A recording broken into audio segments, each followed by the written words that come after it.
सीता हम सबको आधार सीता हम सबको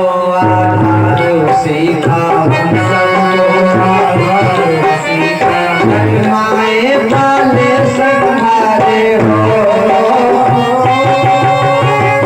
माए पाले सहारे त्याग कई समान सबके वो सबके भगवान सबके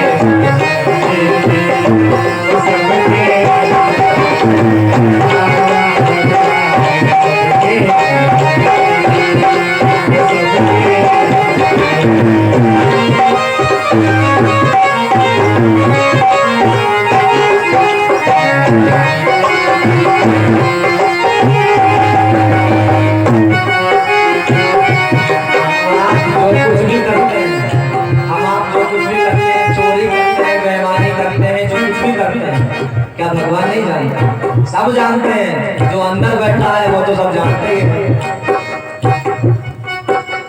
सबके अंदर मन की जाने, सबके अंदर मन की जाने, सबके अंदर मन की जाने, सबके अंदर मन की जाने, गली गली घर घर की जाने, गली गली घर घर की जाने, गली गली घर घर की जाने, गली गली घर घर की जाने, सब में सबका होकर रहता हो, सब में सबका होकर रहता, सबका एक समान सबके सबके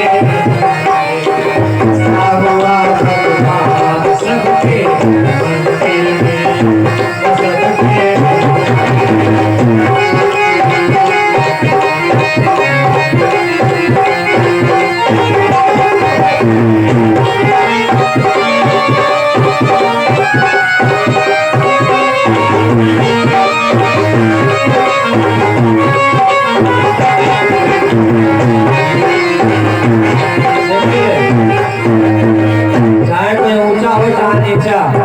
भगवान में, भगवान की नजरों में कोई भेदभाव नहीं है। कल्याण सबका करते हैं, कितना भी बड़ा पापी हो और भगवान की शरण में चला जाए कल्याण जरूर करते हैं। ऊंच नीच अंतर नहीं माने, ऊंच नीच अंतर नहीं माने, ऊंच नीच अंतर नहीं माने, ऊंच नीच अंतर नहीं माने, भाव भक्ति देखे पहचाने, भाव भक्ति देखे पहचाने, ऊंच नीच अंतर नहीं माने, ऊंच नीच अंतर नहीं माने, भाव भक्ति देखे पहचाने, भाव भक्ति देखे पहचाने, दोषिया निर्दोष भले ही हो,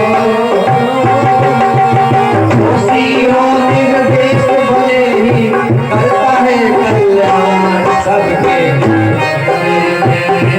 सबके हुआ भगवान सबके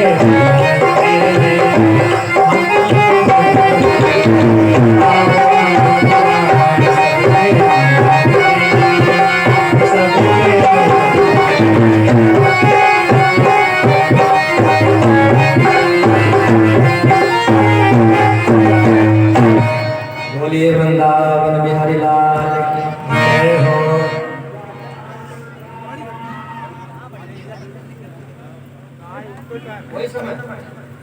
बोलिए बांके बिहारी लाल की।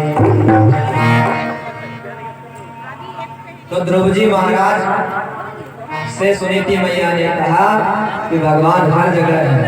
ध्रुव जी महाराज निकल पड़े भगवान को खोजने के लिए। सोचने लगे घर में तो भजन होगा नहीं, क्योंकि साथी सब कहेंगे चलो भैया घोड़ा बनो खेलते हैं, तो घर में भजन नहीं होगा, अब निकलते हैं घर से। तो भगवान को खोजने लगे ध्रुव जी महाराज, और खोजते खोजते पहुंच गए काफी दूर। सोचने लगे कहाँ जाऊं, किससे पूछूं, कैसे मिलेंगे भगवान। देखिए ध्रुव जी तो बालक है, 5 वर्ष के बालक हैं ध्रुव जी। 5 वर्ष के बालक को क्या पता कैसे मिलते हैं भगवान, लेकिन खोज रहे हैं। नारद जी महाराज ने जब देखा इतना नन्हा सा बालक और इस घनघोर जंगल में घूम रहा है, तो जा करके पूछा, अरे बेटा यहाँ क्यों घूम रहे हो? तो उस बालक ने कहा, ध्रुव जी महाराज ने कहा, महाराज मेरा नाम ध्रुव है, मैं यहाँ भगवान को पाने के लिए आया हूँ, भगवान को ढूंढने। नारद जी जोर से हंस पड़े, अरे तुम्हारी आयु तुम्हारी उम्र अभी खेलने कूदने की है, ये भगवान को ढूंढने का काम तुम्हारा नहीं है। तुम तो अभी खेलो कूदो, जाकर थोड़े बड़े हो जाना तब भगवान को ढूंढना। ध्रुव जी महाराज ने कहा, अरे बाबा सुनो, तुम्हें भगवान से मिलने का रास्ता पता हो तो मुझे बता दो, नहीं पता हो तो अपनी रास्ता जाओ, मैं अपनी रास्ता जाऊंगा, मुझे अपने रास्ता जाना है। नारद जी समझ के पक्का चेला है, सच्चा नहीं। तो नारद जी महाराज ने ध्रुव जी को मंत्र दे दिया, ओम नमो भगवते वासुदेवाय,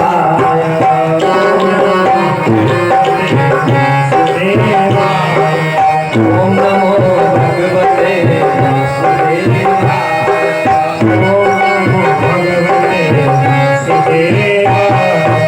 वासुदेवाय प्यारो नंद नंदनाय, वासुदेवाय वासुदेवाय प्यारो नंद नंदनाय, वासुदेवाय ओम नमो भगवते वासुदेवाय, ओम नमो भगवते वासुदेवाय,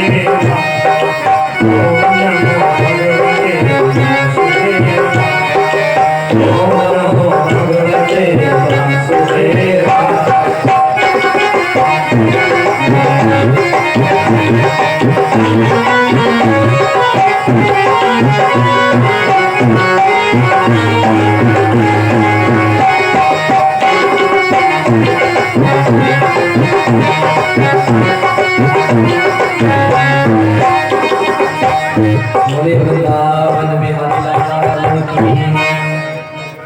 मंत्र दे दिया और मंत्र का नियम भी बता दिया।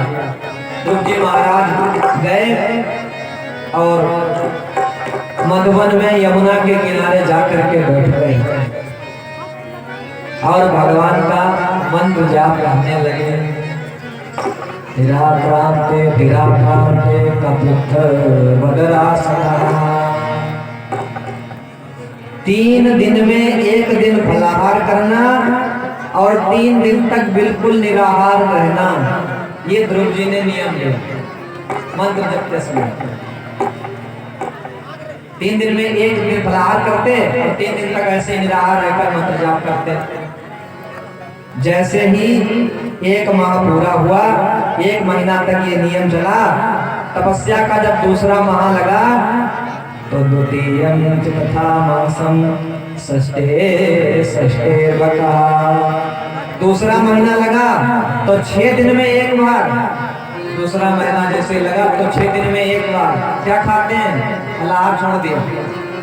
फलाहार छोड़ दिया, 6 दिन में 1 बार पत्ते खाते हैं। तपस्या देखिए ध्रुव जी की, 6 दिन में 1 बार पत्ते खाते हैं और 6 दिन तक निराहार रहकर तपस्या करते हैं दूसरे महीने में। और जैसे ही तीसरा महीना लगा तो 9 दिन में 1 बार पत्ता भी छोड़ दिए, केवल जल पान करने लगे। जल पी करके तपस्या करते हैं। 9 दिन में 1 बार जल पीते हैं और बाकी 9 दिन तक तपस्या करते हैं। ऐसा व्रत लिया। जैसे ही चौथा महीना लगा तो जल भी छोड़ दिया, वायु भक्षण करने लगे। द्वादश से 12 दिन में 1 बार। इतनी कठोर तपस्या, वायु का मान करते हैं। 12 दिन में 1 बार, 12 दिन तुम निराहार भगवान का मंत्र जाप करते हैं।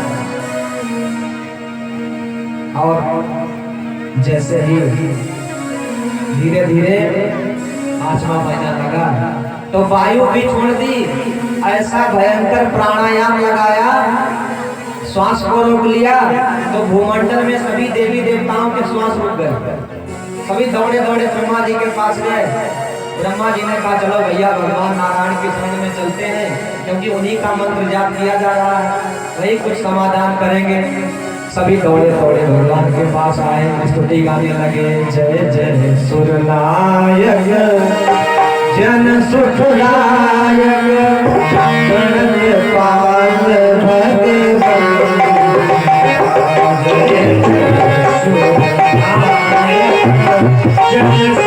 भगवान, जन सुखदायक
विधेहि तन्नो व्रजिनात् विमोक्षम् प्राप्ता वयं त्वां शरणं शरणं। हे प्रभु, हम सबका श्वास रुक गया है, हम सभी आपकी शरण में आए हैं। भगवान ने कहा चिंता मत करो, मधुबन में मेरा भक्त मेरी तपस्या कर रहा है, मैं जाकर के जब उसके दर्शन करूंगा तभी तुम्हारा कल्याण होगा, तुम्हारा ये जो श्वास रुका हुआ है तब श्वास खुलेगा। भगवान ने देर नहीं की, दौड़े दौड़े भगवान ध्रुव जी के पास आए मधुबन में। ध्रुव जी तो आंख बंद करके तपस्या कर रहे थे, भगवान सामने खड़े हैं, ध्रुव जी फिर भी तपस्या में मग्न हैं। देखिए तपस्या करते करते भगवान की छाया ध्रुव जी के हृदय में प्रकट हो गई, और भगवान मूर्तिमंत जब हृदय में प्रकट हैं तो ध्रुव जी नेत्र नहीं खोल रहे हैं, क्योंकि हृदय में दर्शन हो रहे हैं। भगवान ने सोचा क्या किया जाए, जब तक मैं इसे दर्शन स्पष्ट रूप से नहीं दूंगा सामने, जब तक ये नेत्र नहीं खोलेगा, बोलेगा नहीं, तब तक देवताओं की पीड़ा कैसे दूर होगी। तो भगवान ने क्या किया, भगवान ने ध्रुव जी को आवाज दी, अरे ध्रुव बेटा ध्रुव। ध्रुव जी ने नहीं सुना, क्योंकि वो हृदय में दर्शन कर रहे हैं। भगवान समझ गए, हृदय के भगवान को बाहर निकाला, और जैसे ही हृदय में थे वैसे सामने खड़े हो गए। बोलिए भक्तवत्सल भगवान की जय हो। जब हृदय से निकल गए तो हड़बड़ा करके नेत्र खुले, अरे अभी तो हृदय में थे, कहाँ चले गए। तो जैसे ही नेत्र खुले देखा तो सामने वही खड़े हैं जो हृदय में विराजमान। जब ध्रुव जी ने ये देखा तो बहुत प्रसन्न हो गए, चरणों में लेके गए, लेकिन सोचने लगे अब इनसे क्या कहूँ। माता ने ये नहीं सिखाया कि भगवान मिल जाए तो उनसे स्तुति या पूजा कैसे करना, क्या करना। तो ध्रुव जी स्तब्ध होकर के सकुचाए मन से खड़े हुए हैं। भगवान मन की स्थिति को समझ गए तो भगवान ने अपना संग ध्रुव जी के गाल में छुआ दिया।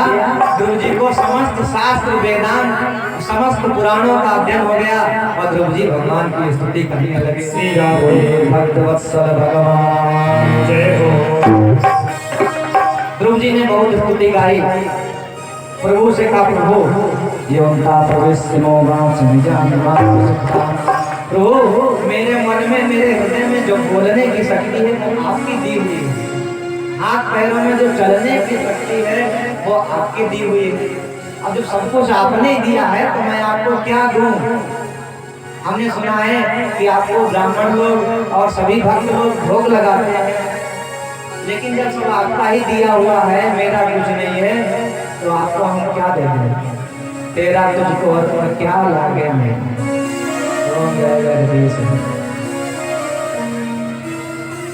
भगवान ध्रुव जी से बहुत प्रसन्न हुए और कहा बेटा वरदान मांग लो। ध्रुव जी ने कहा प्रभु वैसे तो बहुत इच्छा थी, इच्छा करके ही आए थे कि आप मिलोगे तो वरदान मांगूंगा, लेकिन आप मिल गए हो फिर किसी बात की इच्छा नहीं है। पहले इच्छा थी पिता की गोद में बैठे, ये इच्छा थी, लेकिन अब जब आप मिल गए तो कोई इच्छा नहीं रह गई। भगवान ने कहा ठीक है तुम्हारी इच्छा नहीं, लेकिन हम तुम्हें दिए देते हैं। भगवान ने 36,000 वर्ष तक ध्रुव जी को राज्य प्रदान किया। जाओ तुम 36,000 वर्ष तक राज्य करोगे, उसके बाद हमारे धाम में आकर ध्रुव तारा बन करके दैदीप्यमान हो जाओगे। बोलिए भगवान हो। जिस माता ने ध्रुव जी का अपमान किया था, जब ध्रुव जी वापस गए तो जिस माता ने अपमान किया था वही थाली लेकर सामने खड़ी हुई है आरती उतारने के लिए। क्यों? क्योंकि इन्हें भगवान मिले हुए हैं। जा पर कृपा हो जा पर कृपा, जा पर कृपा, जा पर कृपा राम की होई, आप पर कृपा सब होई, आप पर कृपा।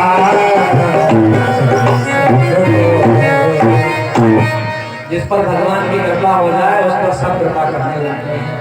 आज ध्रुव जी की वही सौतेली मां आरती उतार रही है जिसने दुत्कार दिया था, पिता की गोद में बैठने दे दिया था। राज करते हुए ध्रुव जी महाराज 36,000 वर्ष तक राज्य किया पिता की गद्दी पर। और उसके बाद जब समय आया तो मृत्यु देवता सामने खड़े हुए हैं, हाथ जोड़े ध्रुव जी के।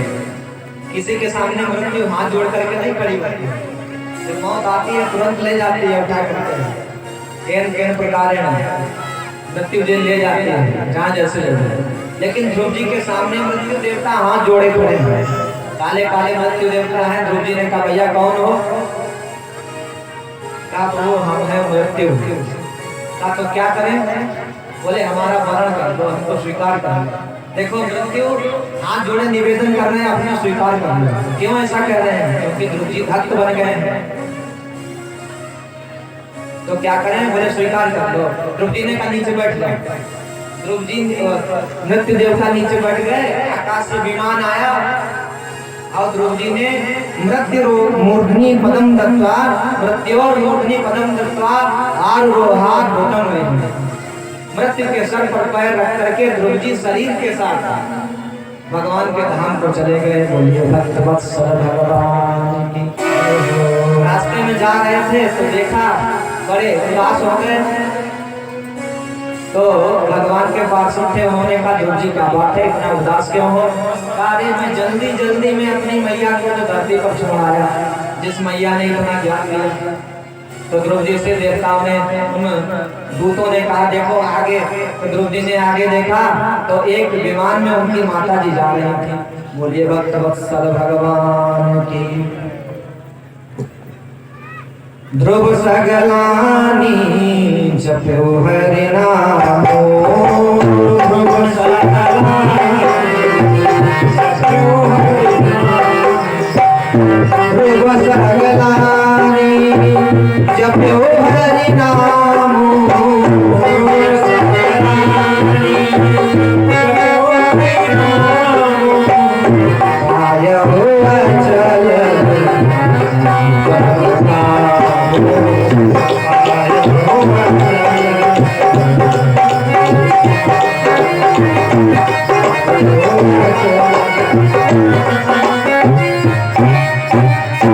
ध्रुव जी ने ग्लानि से भगवान का नाम जपा तो भगवान के धाम को प्राप्त कर लिया। बोलिए भक्त वत्सल भगवान की। ध्रुव जी के कि वंश में पृथु भगवान का प्रकट हुआ। बोलिए पृथु भगवान की जय हो। उन्होंने पृथ्वी का दोहन करके तमाम औषधियों का निर्माण किया और संसार के लोगों का कल्याण किया। बोलिए पृथु भगवान की जय हो। मनु महाराज के दूसरे बेटा जिनका नाम है प्रियव्रत, प्रियव्रत ने सोचा कि ये संसार के लोग